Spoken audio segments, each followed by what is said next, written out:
D램 수출이 437% 급증했다는 소식과 SK하이닉스의 2분기 영업이익이 시장 기대를 8% 밑돌 수 있다는 전망이 정면으로 부딪혔습니다. 산업은 뜨겁다는데 왜 기업의 이익 눈높이는 낮아졌을까요? 다가올 실적이 반도체로 향하는 돈의 방향을 다시 바꿀 수 있느냐? 핵심은 여기에 있습니다. 결론부터 말씀드리면 두 소식은 모순이 아닙니다. 수출액이 크게 늘었다는 것과 그 물건을 팔아 시장이 기대한 만큼의 이익을 남겼다는 건 전혀 다른 얘기거든요. 어떤 제품이 나갔는지, 어떤 가격으로 계약했는지, 비용은 얼마나 들어갔는지에 따라 최종 이익은 달라집니다. 그래서 다가올 실적에서 가장 먼저 확인할 건 판매량 자체가 아닙니다. 강한 수출이 HBM과 서버 D램의 매출로 이어졌는지, 그 매출이 다시 영업이익으로 연결됐는지를 봐야 해요. 이 연결이 확인되면 반도체를 향한 기대가 살아날 수 있고, 연결이 약하면 산업 뉴스만으로는 높아진 눈높이를 채우기 어렵습니다. 우선 최근 등장한 헤드라인부터 정리해보죠. 한쪽에는 삼성전자와 SK하이닉스가 포함된 D램 수출이 크게 늘었다는 산업 뉴스가 있습니다. 다른 쪽에는 SK하이닉스의 2분기 영업이익 전망을 시장 기대보다 낮춰 잡은 증권사 분석이 나왔고요.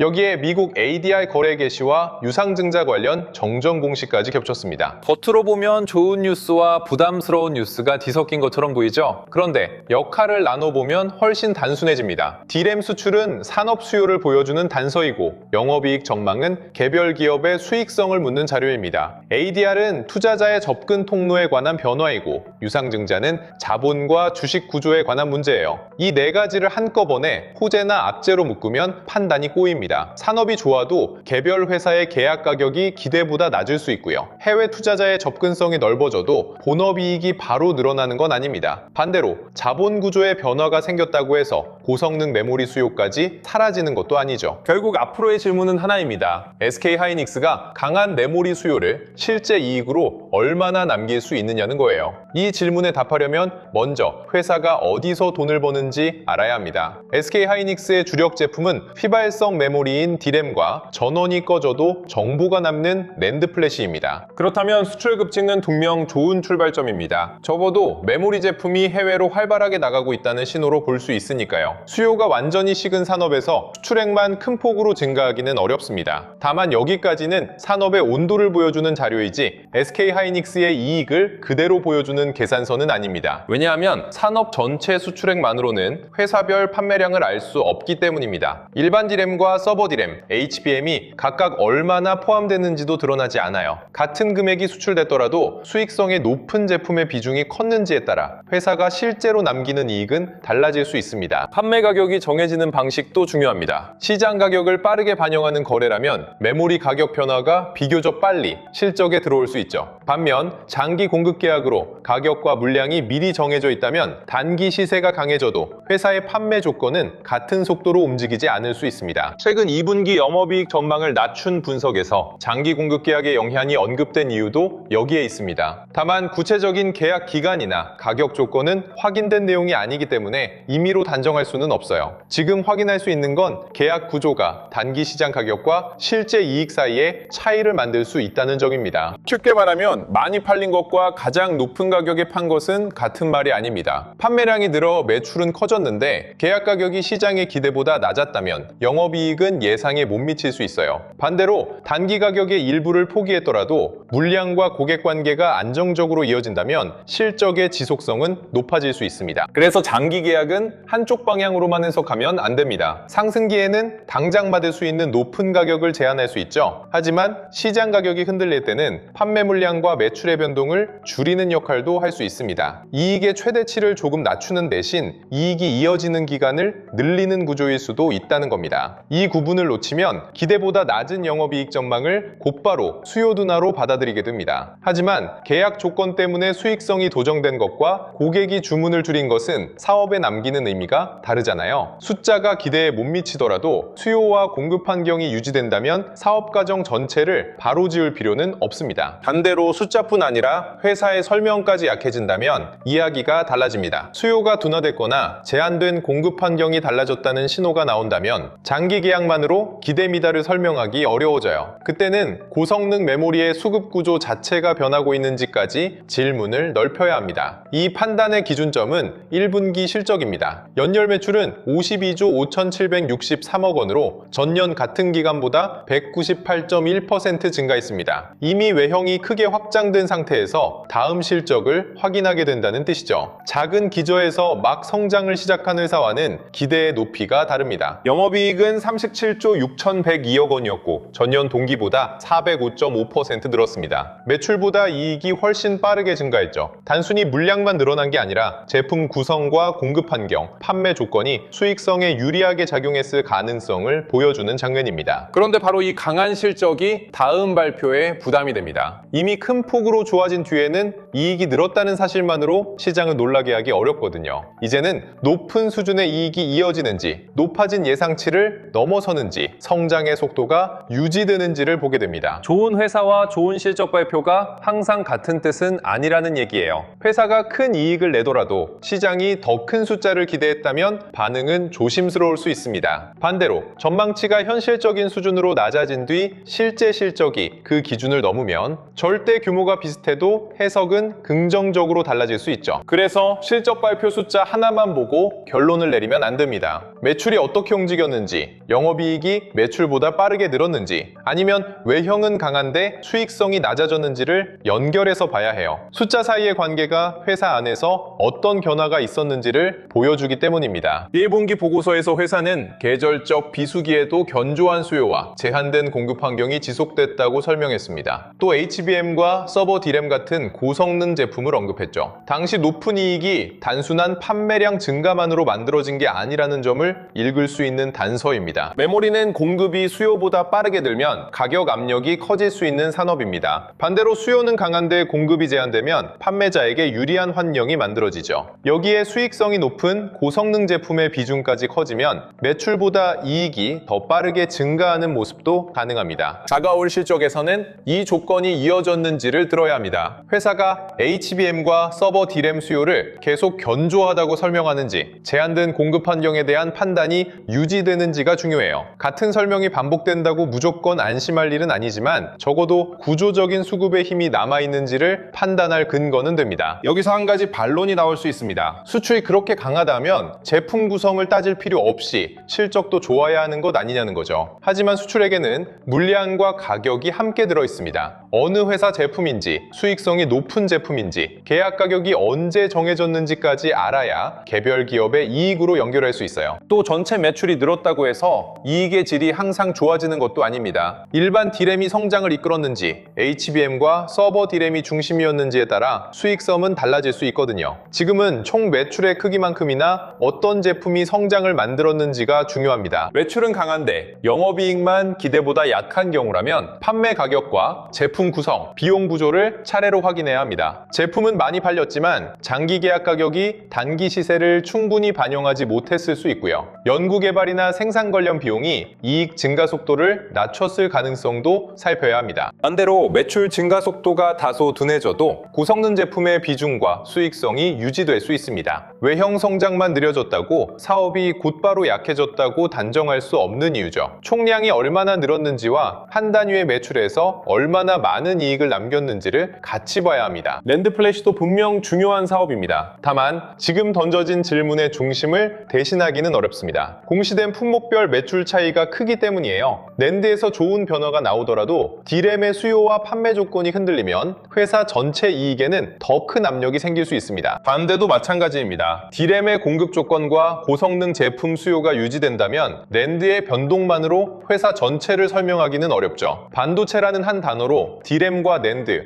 HBM을 전부 같은 흐름처럼 묶으면 정작 이익을 움직인 원인을 놓치게 됩니다. 최근 관심을 모은 미국 ADR 소식도 같은 원칙으로 봐야 합니다. SK하이닉스 ADR이 나스닥에 상장돼 뉴욕에서 거래를 시작했다는 내용이 나왔고 일부 보도에서는 흥행과 판도 변화라는 강한 표현도 등장했습니다. 자본시장 측면에서 눈길을 끌만한 변화인 건 맞아요. 다만 ADR 거래가 시작됐다고 D램 생산량이 바로 늘어나는 건 아닙니다. HBM 고객이 자동으로 증가하는 것도 아니죠. 회사가 반도체를 만들어 돈을 버는 구조와 해외 투자자가 주식에 접근하는 구조는 분리해서 봐야 합니다. 있습니다. 그렇다고 의미가 없다는 얘기도 아닙니다. 미국 시장에서 SK 하이닉스에 접근할 수 있는 통로가 생겼다는 사실 자체는 중요한 변화예요. 다만 어떤 성격의 자금이 얼마나 들어오는지, 그 관심이 일시적인지 지속적인지, 국내 상장 주식과 어떤 관계를 만드는지는 더 확인해야 합니다. 외국 ADR 관련 뉴스가 강하더라도 2분기 실적에 대한 질문은 남습니다. 반대로 실적이 기대에 못 미친다고 해서 해외 거래 통로의 의미가 사라지는 것도 아니고요. 하나는 투자 접근성의 변화이고 다른 하나는 본업의 이익 기대 변화입니다. 이 둘이 같은 종목 안에서 동시에 작용하니 시장의 해석이 복잡해지는 겁니다. 해외 투자자의 관심이 커졌다는 기대만 보면 기업 가치가 재평가될 수 있다는 생각이 들죠. 하지만 본업의 이익 눈높이가 낮아졌다는 분석까지 함께 보면 그 재평가를 실제 실적이 뒷받침할 수 있는지를 다시 묻게 됩니다. 자본 구조와 관련해서는 유상증자 결정 공시와 기재 정정 공시도 이어졌습니다. 5월에는 자기 주식 처분 결정과 결과 보고서가 제출됐고요. 다만 공시 제목만으로 구체적인 규모와 자금 사용처, 정정 전후의 세부 내용을 임의로 정할 수는 없습니다. 여기서 중요한 건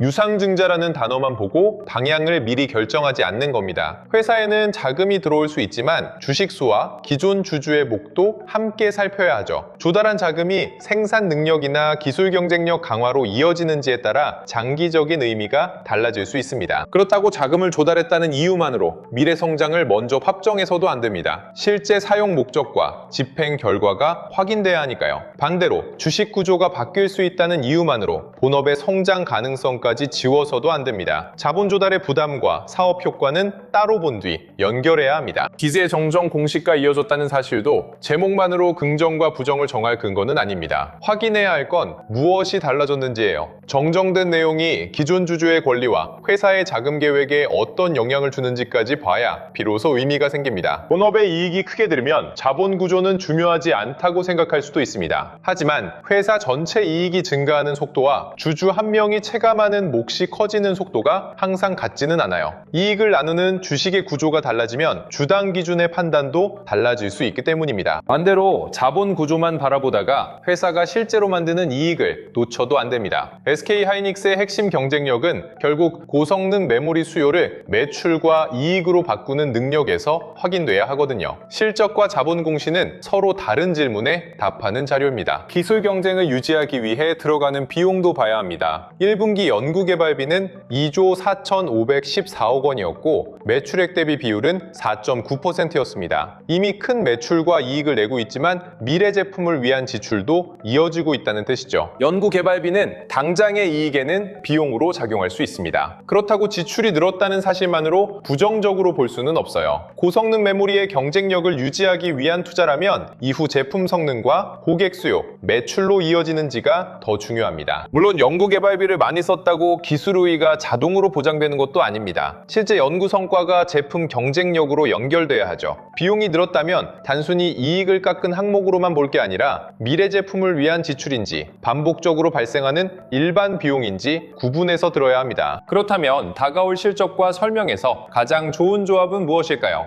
영업이익이 시장 기대를 넘고 HBM과 서버 D램 수요가 견조하다는 설명까지 이어지는 경우입니다. 수출 증가와 고성능 제품 수요, 회사의 이익이 같은 방향으로 연결되기 때문이죠. 이 조합이 확인되면 단순히 한 분기 숫자가 좋았다는 데서 끝나지 않습니다. 산업에서 보이던 강한 수요가 SK 하이닉스의 제품 구성과 수익성으로 이어졌다는 신뢰가 생겨요. 반도체로 향하는 돈이 다시 움직이려면 이런 연결이 필요합니다. 실제 이익이 기대에 못 미치더라도 회사 설명에 따라 의미는 달라질 수 있습니다. 장기 공급 계약의 영향으로 단기 판매 조건이 조정됐지만 수요와 제한된 공급 환경은 유지되고 있다고 설명한다면 이익의 크기보다 지속성을 따져볼 여지가 생기죠. 이 경우에는 한 번의 기대 미달을 곧바로 사업 훼손으로 연결하기 어렵습니다. 대신 다음 분기에도 같은 계약 영향이 이어지는지, 수익성이 어느 시점에 개선될 수 있는지, 고성능 제품의 비중이 실제로 늘고 있는지를 계속 확인해야 해요. 단기 변명인지 구조적인 변화인지 시간이 가려줄 겁니다. 가장 부담스러운 조합은 숫자와 설명이 함께 약해지는 경우입니다. 이익이 예상보다 낮은데 견조한 수요와 제한된 공급에 대한 표현까지 달라진다면 시장은 고성능 메모리의 성장 과정을 다시 점검할 수밖에 없습니다. 그때는 산업 전체 수출과 개별 기업 실적 실적이 왜 엇갈리는지 더 깊게 봐야 합니다. 또 매출은 강한데 영업이익만 약한 경우도 따로 구분해야 합니다. 제품은 팔리고 있지만 계약 가격이나 제품 구성, 비용 부담이 시장의 예상과 달랐을 수 있거든요. 이때 필요한 건 판매가 늘었다는 설명이 아니라 왜 매출이 이익으로 충분히 남지 않았는지에 대한 구체적인 연결입니다. 반대로 매출과 영업이익이 함께 강하고 회사가 고성능 제품 수요도 견조하다고 설명한다면 해석은 훨씬 단순해집니다. 수요와 공급, 제품 구성과 가격 조건이 동시에 우호적이었다고 볼 여지가 커지죠. 시장이 원하는 건 큰 숫자 하나가 아니라 서로 모순되지 않는 이야기입니다. 다가올 확인 일정도 같은 질문을 중심으로 보면 됩니다. 2분기 실적 발표에서는 매출과 영업이익의 차이를 먼저 보고 이어지는 설명에서는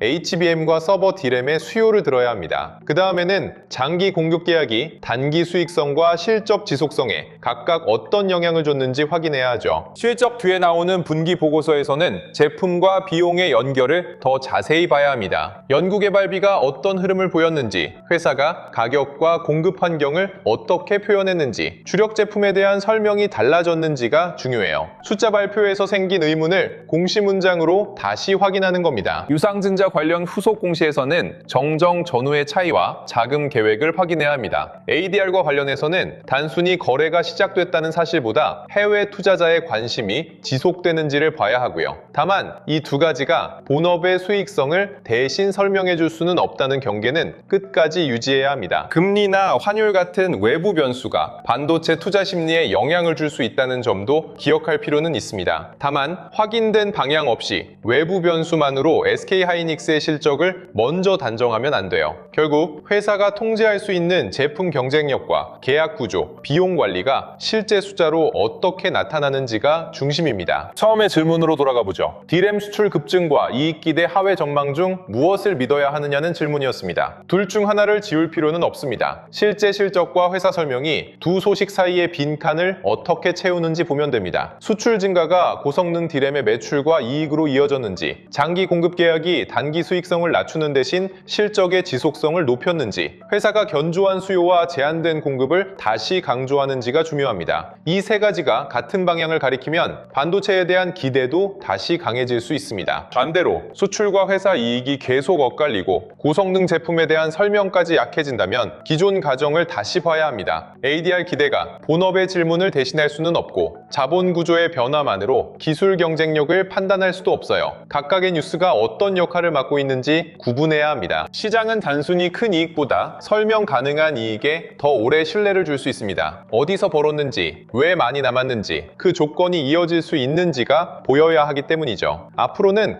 헤드라인의 크기보다 수출에서 매출로, 매출에서 영업이익으로 이어지는 연결을 보셔야 합니다. SK하이닉스를 계좌에서 볼 때도 같은 원칙이 필요합니다. 좋은 산업 뉴스 하나만 보고 서두르기보다 내 계좌가 이 종목에 얼마나 쏠려 있는지부터 확인해야 해요. 손실이 집중된 종목과 먼저 점검할 종목을 나눠 놓아야 새로운 실적과 공시가 나왔을 때 감정이 아니라 기준으로 대응할 수 있습니다. 한 종목의 사업을 깊게 이해하는 것과 계좌 전체를 안정적으로 관리하는 건 서로 다른 문제입니다. 종목에 대한 확신이 강할수록 다른 보유 종목의 점검이 밀리고 있지는 않은지 돌아봐야 하죠. 무엇을 더 살지 정하기 전에 계좌 쏠림과 손실을 확인하고 무엇부터 살펴볼지 순서를 세우는 게 먼저입니다. 주식 투자를 하다 보면 제일 답답한 순간이 찾아옵니다. 분명히 계좌에 종목은 여러 개 들고 있는데 뭐부터 손대야 할지 순서가 헷갈리고, 손실이 크게 난 종목을 더 버텨야 할지, 지금 물을 타야 할지, 아니면 일부를 먼저 줄여야 할지 판단이 안 서는 순간이 오거든요. 그래서 이번에는